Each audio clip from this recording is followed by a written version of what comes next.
This is the story of an American air operation. One small campaign in the greatest aerial offensive of this war. In a sense, it is more than the story of a military operation. These planes, high in the skies over Germany, were a symbol of the unshakable unity of the Allies in their determination to fight together until victory and peace had been achieved.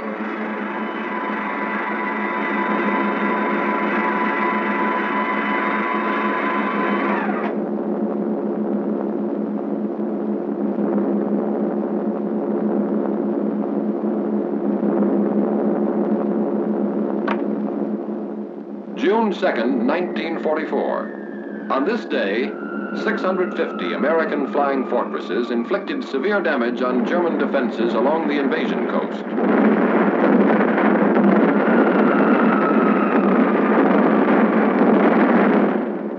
Farther north, 300 American liberators bombed military installations in German-occupied northwestern Europe.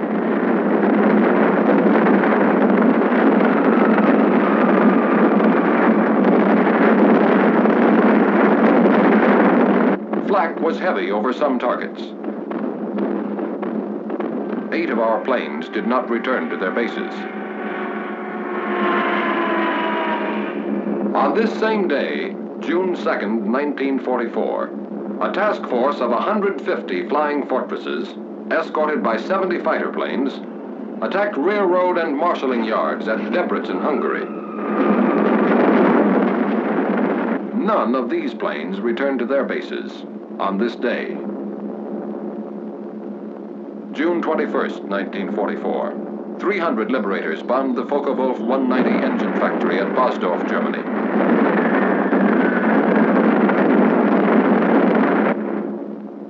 An hour later, 800 flying fortresses attacked targets at Berlin, Germany. Damage was inflicted on railway stations, freight yards, and factories. Bombs were also dropped on the ministries of war and propaganda, as well as Gestapo headquarters.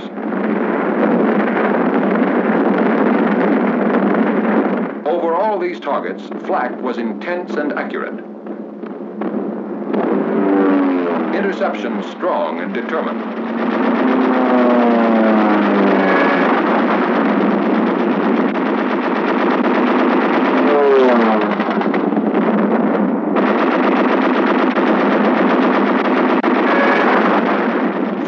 German planes were shot down.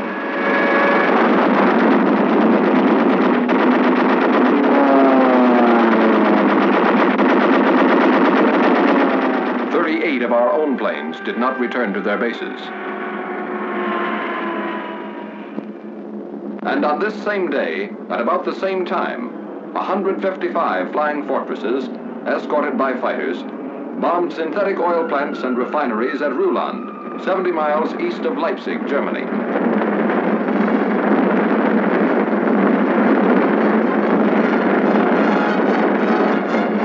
As on June 2nd, none of these planes returned to their bases on this day.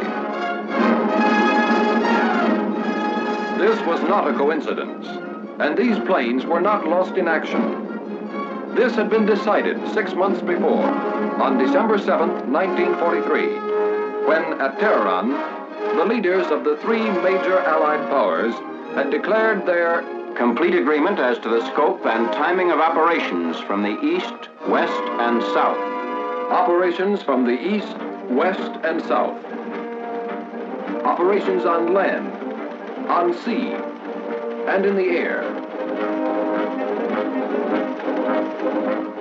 The USSR agrees to furnish bases in Russia for the use of the U.S. strategical air forces in Europe, such bases to be used for shuttle bombing operations. Operation Titanic. Shuttle bombing.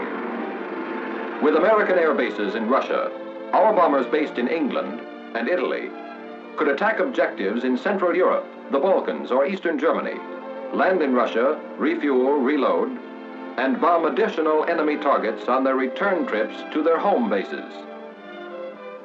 Operation Titanic, a triangular superhighway in the sky. With shuttle bombing, flying distances from England to some extreme points in eastern Germany and Poland, and from Italy to some points in German-occupied Hungary and the Balkans, would be reduced by a third. Reduced flying distance means reduced danger.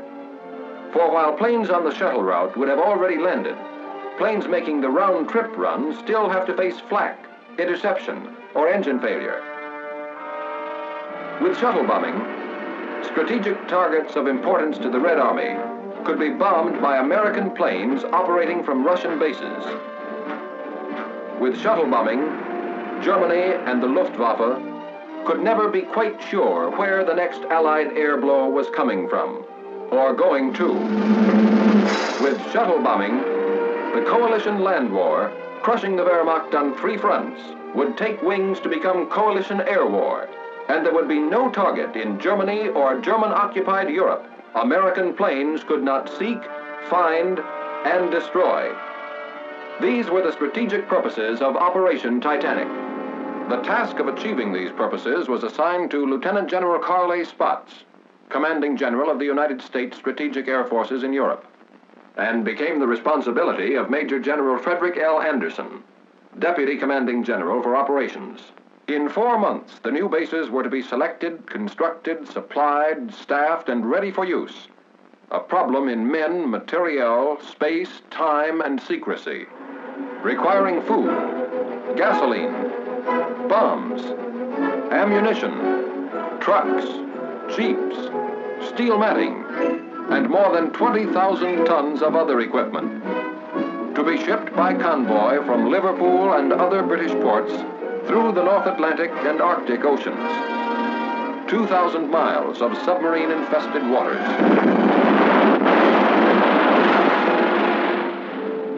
Then from Murmansk, the Soviets' Arctic ice-free port, by rail. An additional 2,000 miles. Radio equipment to be flown by ATC from the United States to Russia. A distance of 5,000 miles. Oil and more gasoline by tank car from Iran and British surplus stocks in the Middle East, 3,000 miles. A task force of expert ground crews transported from the United Kingdom to Cairo through the South Atlantic and the Mediterranean. By rail from Egypt to Palestine. By motor convoy through the Holy Land and Iraq. Then up and over the snow-covered mountains of northern Persia to the southernmost end of the Russian Trans-Caucasian Railroad at Tabriz.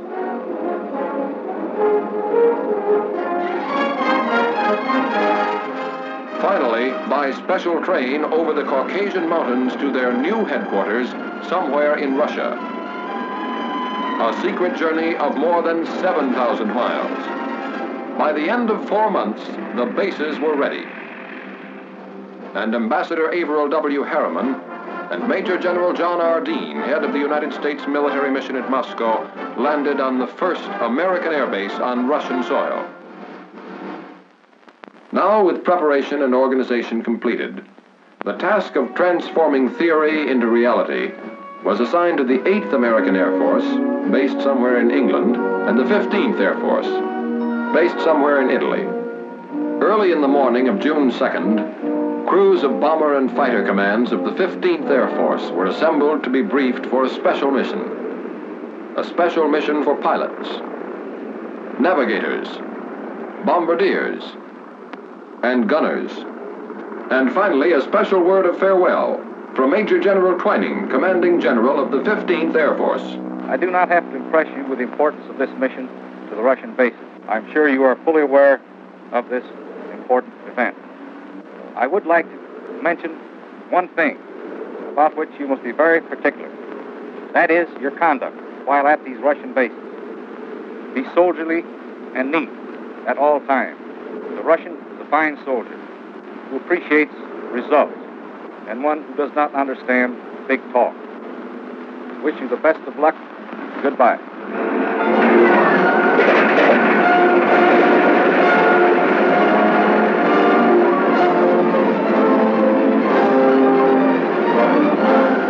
At 0600 hours, the bombers took off. with Lieutenant General Ira C. Aker, Commanding General of the Mediterranean Allied Air Forces, in personal command of the task force, the fortresses left the ground with clockwork precision. One fort every 30 seconds.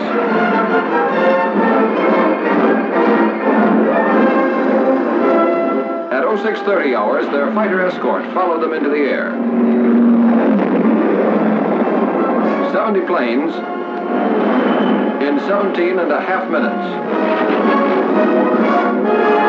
At 0730 hours, the bombers and the first relay of fighters made rendezvous over the Adriatic, and Titanic I was on its way. If the shuttle route to Russia was equally practical from England, was now to be proved by the 8th Air Force. 0100 hours, the morning of June 21st. Somewhere in England, Titanic II. At 0530 hours, the heavily loaded bombers took off into the fog of an English dawn. 24 minutes later, the first group was in the air, heading northeast to the task force assembly point.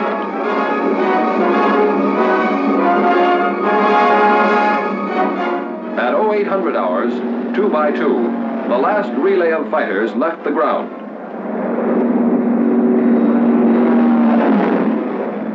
At 0930 hours, flying fortresses and Mustangs made rendezvous high over the German coast, and Titanic II was on its way.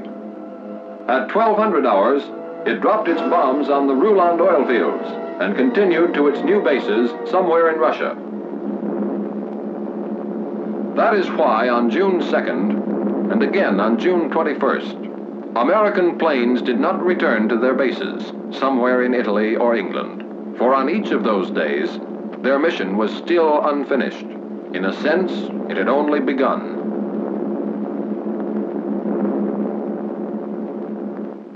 $1,500 hours.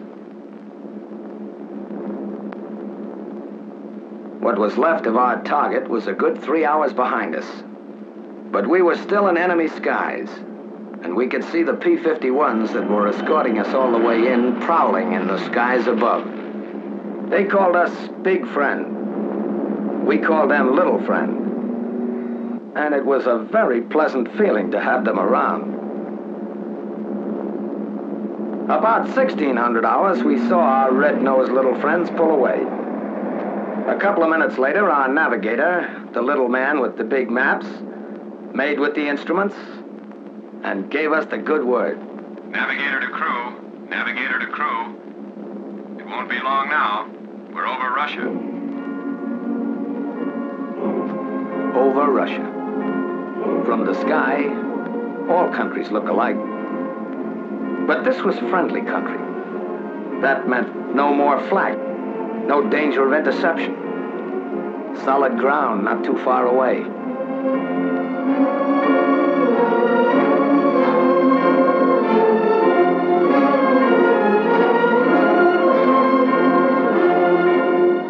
It meant a new country, a new people. A lives we'd heard about, read about, but never seen. How do you get along with people you can't even talk to? Would we like them?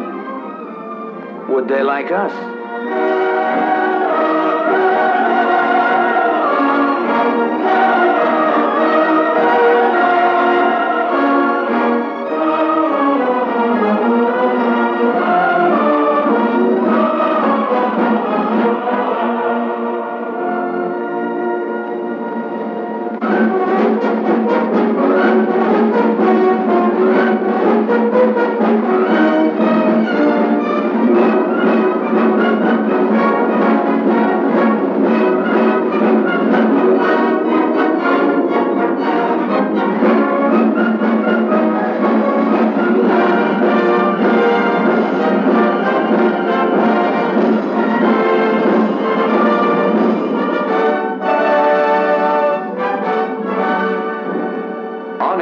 The task force are General Walsh and General Permanoff, the American and Russian COs.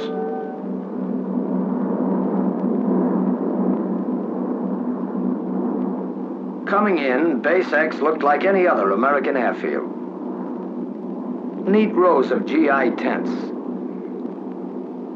Runways dotted with B-17s. Ground crews at the edge of the field, their faces to the sky. One difference, though, the ruins all around the base. A silent reminder that enemy boots had marched in two directions here quite recently.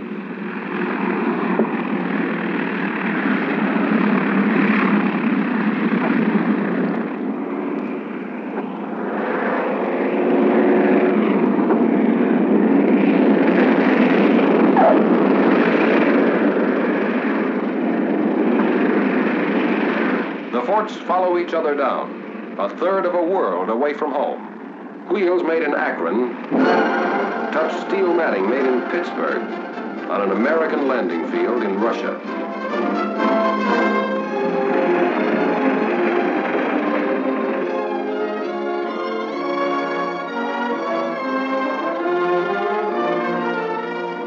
Gower, Messick, Ostrander, Zafak, Malone, Schultz, Badowski, Travers, McGee, Stanley, Rudenstein, Betts. 1,000 tourists from 48 states on a short visit between two jobs. Tense moment in international relations. Ivan Ivanovich meets fearless Fosdick. A handshake says, "Hello, very glad to see you," in any language. And General Permanov makes it official. I welcome you as fighting allies. Together we'll fight to victory. I wish you the best of luck in combat and a safe return home. After that, there was another important ceremony. Short snorter bills. If we didn't get those signed, the flight would have been illegal. Whenever flyers meet, they talk shop, even when they can't understand each other. That's when sign language came in handy. And it seemed to work at that. Some Russian WACs, officers, and enlisted women were on the welcoming committee, too. It would have been nice to sort of pursue the subject further, but there was work to be done. Interrogation, the reports and odds and ends of information that lay the groundwork for future operations. Interrogation is held in the open by courtesy of retreating German troops. Did you meet any fighter opposition? Yes. All right. How many fighters did you see? I'd say about 15. About 15? Yeah. With interrogation over, the men head for the tents, which will be their home as long as they remain in Russia. The first half of the mission is ended. The second half has already begun. Without the loss of an hour, the mixed ground crews of American and Russian mechanics take over the big bombers. Inspecting damages. Checking engines. Repairing equipment. Getting the fortresses ready for another trip.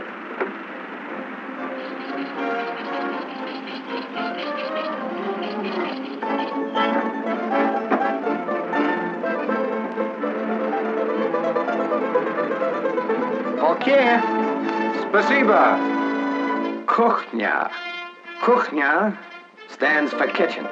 Kitchen stands for chow. And even in Russia, you stand in line for it. On KP duty, Katya, Manya, and Olga. Not Buck or Eddie or Pete, but soldiers too. And darn good cooks to boot, who cooked and served our supper. Hutch? Pajalister. K-ration, with a Russian accent. And spam a la Stroganoff. The coffee was hot. That's about all you could say for it. The name was Mashinka. Back at the field, the ground crews stayed with the bombers as long as there was light, making sure that nothing happened that shouldn't when the B-17s went up again. 2100 hours. 9 in the evening. Somewhere in Russia. It's noon in Leominster, Massachusetts. Lunchtime. It's 10 in the morning in Paragould, Arkansas. The sun is climbing high. In Los Angeles, California, the day's just beginning. The same day, just ending, somewhere in Russia. Small world.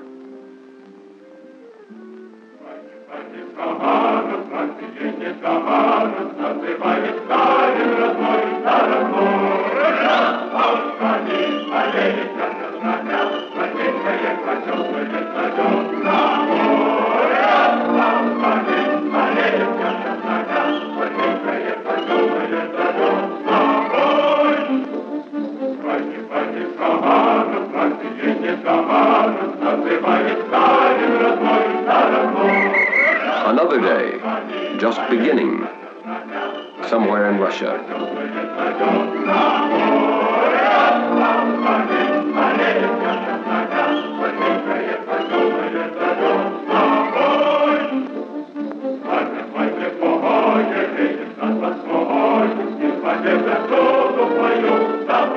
Another working day. Another day of war.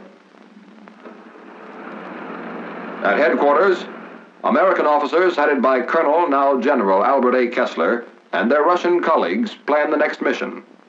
Objective, the destruction of one of several strategic targets in the path of the Red Army. The target is selected. Weather permitting, mission tomorrow. A task force of this size needs gasoline, more than 350,000 gallons of it. Ammunition, more than 1 million rounds. Bombs, more than 500 tons. And more than 50,000 American and Russian man-hours of servicing and preparation. While the ground crews got the forts and fighters ready, our time was our own. Some of the fellows took advantage of a sunny morning and put on an exhibition of the national pastime.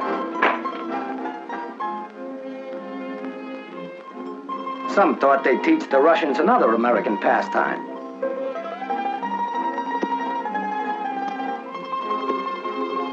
And learned that others had taught too well before them.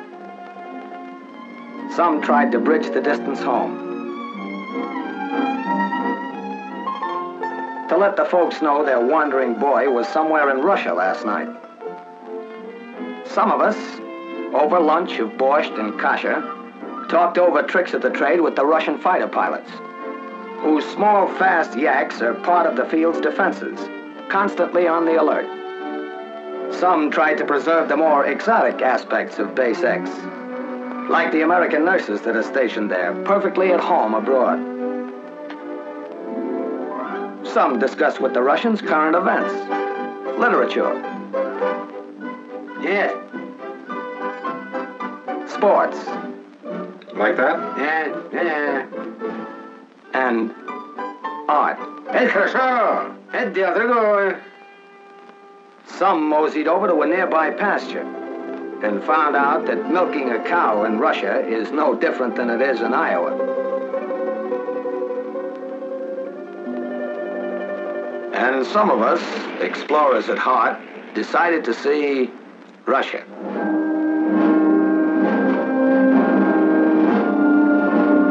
The town near the base is a market center for the adjacent farming district, and a fair was held each year along its main street.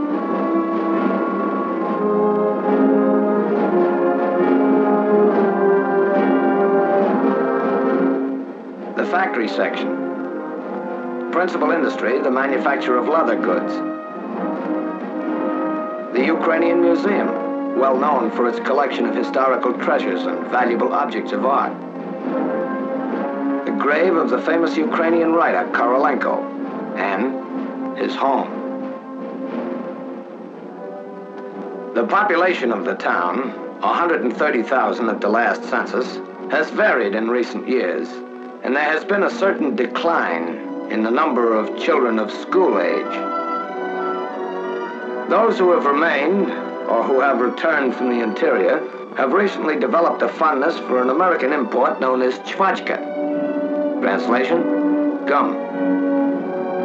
On the way back to the base, a few miles from the town, there's a monument to a Russian victory over an invading army 200 years ago. Just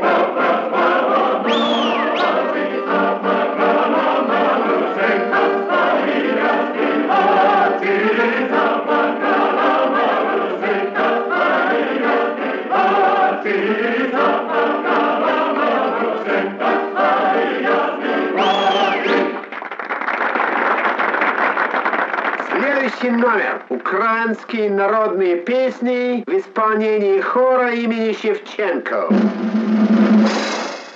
Next number. Ukrainian folk songs by the Shevchenko Choir.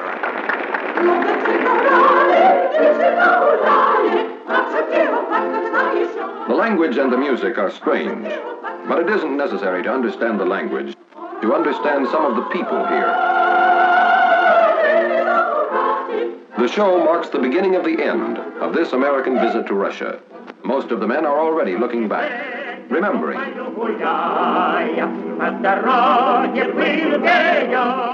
Lieutenant John Morris, navigator of Nanticoke, Pennsylvania, who has the Distinguished Flying Cross and the Air Medal with 4 clusters, was particularly impressed by the medals worn by the Russian soldiers. They don't wear ribbons like we do, but the actual medals. Practically every Russian soldier I ran into was loaded with decorations. Captain Percy W. Stressing, pilot of Rochester, New York, thought the show explained a lot about the Russian people. Those Russians sure like to sing and dance. One of the numbers was kind of a tap dance. I think the Russians resemble Americans in a lot of ways. They've got a great sense of humor.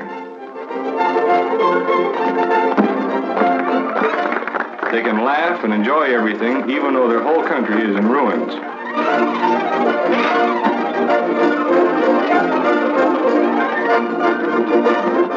Major Samuel Davis, command pilot of Boston, Massachusetts. It was good to relax and listen to music and laugh, but you could never forget there was a war on here. Most everybody was in uniform, men, women, even children. I saw a lot of kids who'd been through plenty of action. Some of them who had medals to prove it couldn't have been more than 10 or 12 years old. One of the other fellows told me he ran into one kid who'd been a sniper with the guerrillas and had 21 notches on his rifle butt. A sniper with the guerrillas at his age. Technical Sergeant Louis Zerlnick, engineer gunner of Brooklyn, New York, spent a lot of time with the Russian ground crews. Some of the men in the show, and quite a few around the base too, had been wounded as much as 3 or 4 times. They were working on the base for a rest before going back into combat. Those Russians sure have funny ideas about resting. Staff Sergeant John E. Gagan, tail gunner of Paterson, New Jersey. The show was pretty good. As far as I could see, everybody liked it, including General Aker. He was sitting in the first row with General Permanov or something like that, the Russian base commander. Lieutenant John Mackenzie, bombardier of Paragould, Arkansas. Something I'll remember for a long time were the Russian kids. You got the feeling some of them never had a childhood. They had such old faces.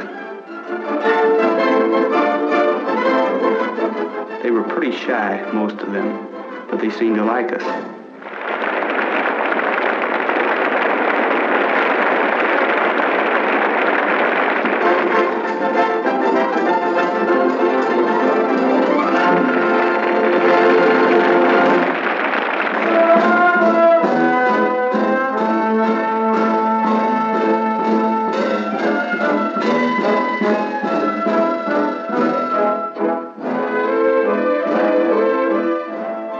Sergeant Clinton Miller, engineer gunner of Montvale, New Jersey. The Russians like their dance music slow and sentimental, mostly waltzes. The girls do all kinds of jobs around the base, and they work very hard.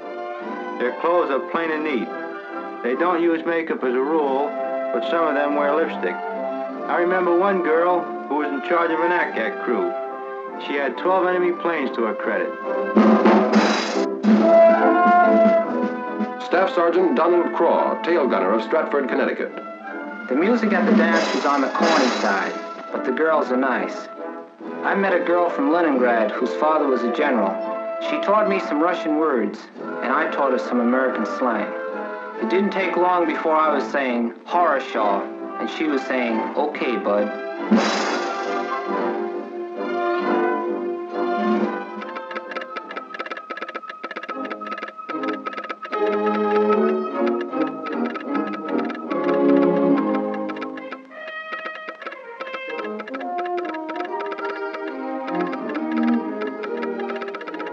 Weather? Okay. Takeoff, 0900 hours. Taxi out, 0845. Stations, 0840. Briefing, 0600 hours. Briefing. 0R 1320. Your altitude will be 22,000 feet, which is your bombing altitude. And the place will be the target. Target for today. It may be a locomotive works in Poland, an aerodrome in Hungary, an oil field in Romania, or a tank factory in Germany itself. Whatever the target, today's mission will prove again that no objective in German Europe is secure from American bombers. Your group and wing assembly will be at 12,000 feet over the base. Your bombing altitude will be 22,000 feet. We'll pick up our fighter escort over the front at 11:43. Target time, 13:20. Gas load, 2,700. Bomb load, 10 500-pound GPs. Bomb load, 10 500-pound GPs. GP, general purpose. General purpose, to reduce the enemy's mobility, to disrupt his lines of communication, reinforcement, and supply, to destroy his war machine at its very source, his mines, his mills, his factories, and to deliver a message.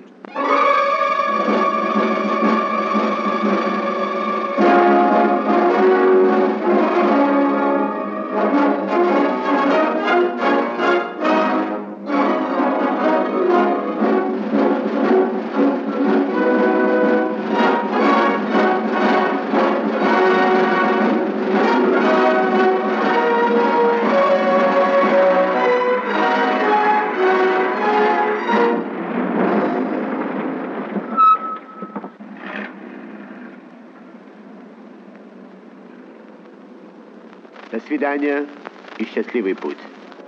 That means good luck. We'll be seeing you.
During the summer of 1944, 3,800 American planes made the shuttle run to and from Russia over this aerial highway. In less than 4 months, 24 targets in Germany and German-held territories, some never before within effective range of our bombers, felt the lash of American air power, striking against railway centers and marshalling yards at Debrecen and Szolnok, Hungary, Bucharest, and Ered, Romania, and Béziers, France, against airdromes at Galați, Foksani, Buzău, and Zelestia, Romania, Mielec, Poland, Kecskemés, Hungary, and Toulouse, France, against oil fields and refineries at Rulan, Germany, Drohobych, and Tercovina, Poland, Budapest, Hungary, and Ploiesti, Romania, against armament plants and aircraft factories at Gdynia, Poland, Miskolc, Kostvyor, Hungary, and Chemnitz, Germany. But even more important, this bomb and 10,000 more like it destroyed more than German factories, German oil depots, German railroads. They smashed Germany's last hope of escaping defeat by dividing the Allies. Never before have the major Allies been more closely united, and they're determined to continue to be united so that the ideal of lasting peace will become a reality.